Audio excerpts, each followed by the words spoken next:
یو بزرگ دی مالک ابن دینر غالبا رحمه الله چا ورته وی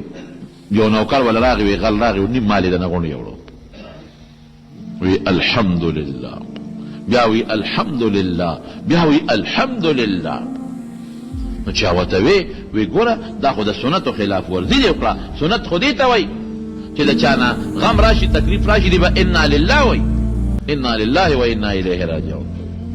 الحمدلله خو د خوشحالۍ په موقع ویل کېږي یو نعمت خدای درکړي و الحمدلله ویو دا خبره ټیک ده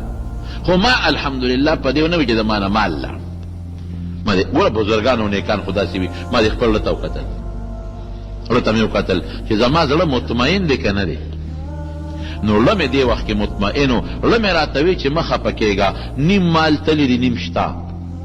که ټول تلې وي نو بیا به مې څه کول سوال به مې کو که چا نه به مې غوښتنه کوله نو نیم تلې دي نیم شته په دې مې ګزاره کېږي نو له مې پرې مطمئن و نو د زړه په هغې اطمینان د زړه په خوشحالۍ مې وی الحمدلله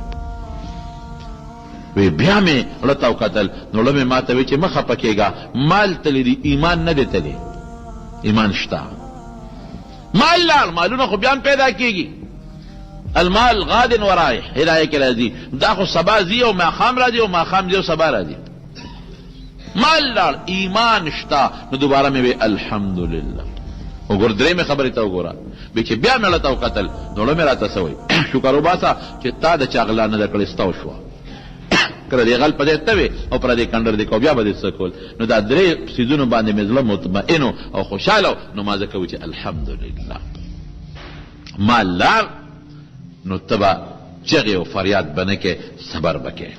څپېړه چا درکړه چغې او فریاد به نه کې صبر به کې او تکلیف درته ورسېده نو صبر کوه ان الله مع الصابرین الله تعالی صبر والا سره مدد کوي مدد دا دی که نه زړه به دې مطمئن کي مدد دا چې کوم شی درنه لاړ نو درله به یې درکي صبر کوه نن خو چې بل مسلمان چا سره زیاتي وکړي دوی وي یوه راکړه زه به لس ورکوم هغه 2 څپېړې راکړي زه به 10 څپېړې ورکوم نه دا خو صبر نه شو